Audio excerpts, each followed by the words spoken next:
Hi everyone. Today we'll talk about the derivatives of inverse trigonometric functions. Let's first review trigonometric functions.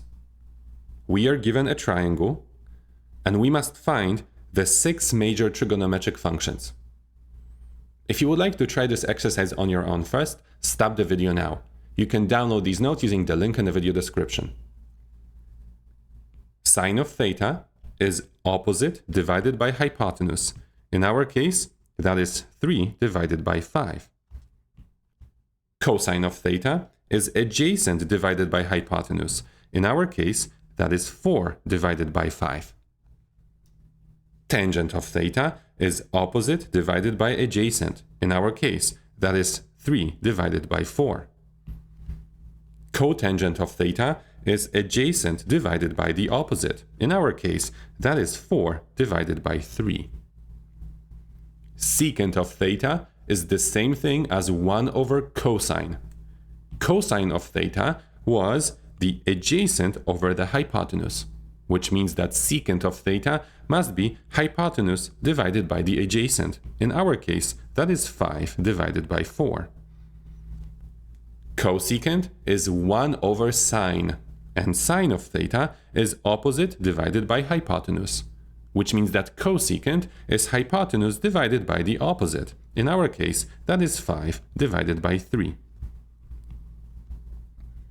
In this exercise, we started with a triangle and we produced the trigonometric functions. Sometimes we must go the other way. We start with a trigonometric function and we must produce the triangle. In the next exercise, we are given that sine of theta is 4 over 5, and we must find cosine of theta. Let me first write down what we were given. We are given that sine of theta is 4 over 5. This will allow me to draw my reference triangle. That reference triangle will have the angle theta, and I know that sine of theta is 4 over 5. Sine of theta is opposite over hypotenuse, which means I can create a triangle with the opposite side of length 4 and the length of hypotenuse of 5. Using Pythagorean theorem will allow me to compute the third side of this triangle. If I denote that third side by x, I know that x squared plus 4 squared is 5 squared. This is the same thing as x squared plus 16 equals 25.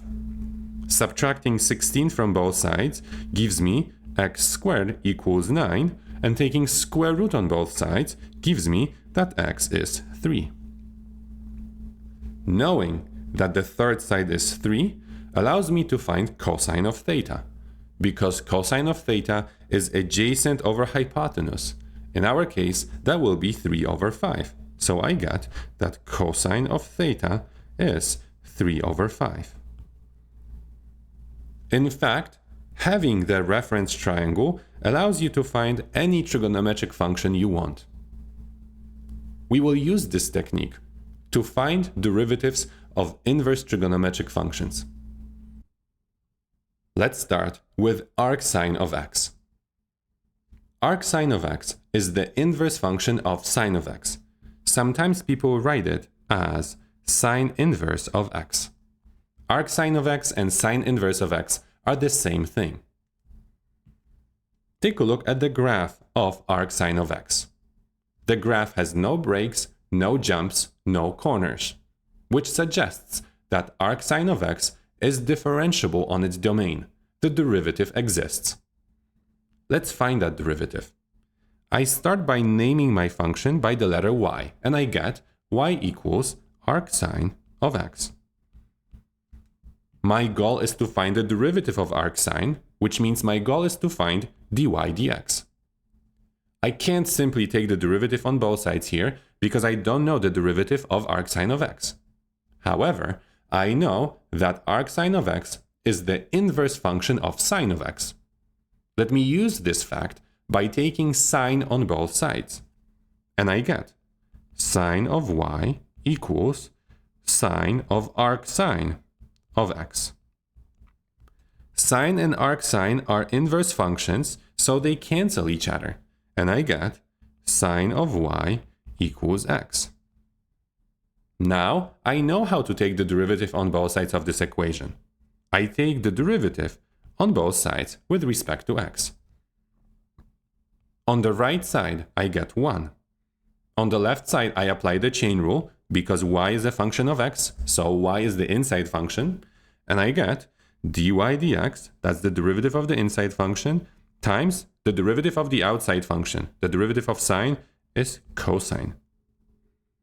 My goal is to solve for dy dx. To get that, I divide both sides by cosine of y, and I get dy dx equals 1 over cosine of y. I am not satisfied with this answer because this answer is written in terms of y. I would like to write it in terms of x because my original function was written in terms of x. One way to do it is to replace this y with arcsine of x because y and arcsine of x are the same thing. And I would get 1 divided by cosine of arcsine of x. Another way is to use a reference triangle. I will take the equation sine of y equals x to draw a reference triangle. Let me take that equation and write it on the left side again. And I will get sine of y equals, and instead of saying x, I will say x divided by 1 because x and x divided by 1 are the same thing. However, writing it this way will help me draw a reference triangle. I have sine of y, which means that my angle is y. Sine is opposite over hypotenuse, which means the opposite is x, hypotenuse is 1. And I get x and 1. This allows me to solve for the third side of this triangle. Setting up the equation using Pythagorean theorem, I get a squared plus x squared equals 1, which means a squared equals 1 minus x squared, which means that a equals square root of 1 minus x squared. My goal was to find cosine of y. Cosine of y is adjacent over hypotenuse, which is a divided by 1, which is square root divided by 1. Well, square root divided by 1 is simply that square root. So instead of writing cosine of y, I can write this square root, and I will get 1 over square root of 1 minus x squared. This is the derivative of arcsine. You can use this method to find the derivatives of other inverse trigonometric functions. Let's use this method one more time to find the derivative of arctan of x. I will go through this process a little faster because we already did it once. If you would like to try this on your own first, stop the video now. I start by naming my function by the letter y. Then I utilize the fact that arctan and tan are inverse functions by taking tangent on both sides. On the right side, tan and arctan cancel each other, and I get simply x. Now, I take the derivative on both sides with respect to x. On the right, I will get 1. On the left, I get dy dx times the derivative of tangent, which was secant squared. I divide both sides of this equation by secant squared, and I get 1 divided by secant squared of y, which is the same thing as 1 over secant of y squared. Now, I use the third equation to create a reference triangle. The third equation said that tangent of y is x divided by 1. Now, I draw a reference triangle. I know that the angle is y.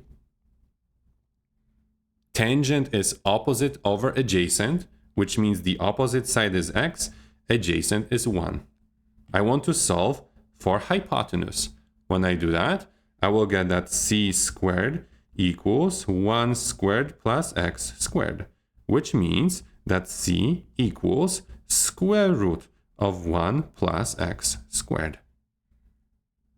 I'm looking for secant. Secant is 1 over cosine. Cosine is adjacent over hypotenuse, which means secant is hypotenuse over adjacent. In our case, c divided by 1. Said differently, it is this square root divided by 1. Square root divided by 1 is simply that square root. So I get that secant of y is this square root. So I rewrite my answer as 1 over square root of 1 plus x squared squared. Square and square root cancel each other, and I get 1 over 1 plus x squared. The derivative of arctangent is 1 over 1 plus x squared. You can use this method to find derivatives of other inverse trigonometric functions. I wrote the results in the table below. I can tell you that most mathematicians remember the derivative of inverse tangent, and most mathematicians remember the derivatives of inverse sine and inverse cosine. But if you're learning this for your class, you must ask your teacher which of those formulas you must remember.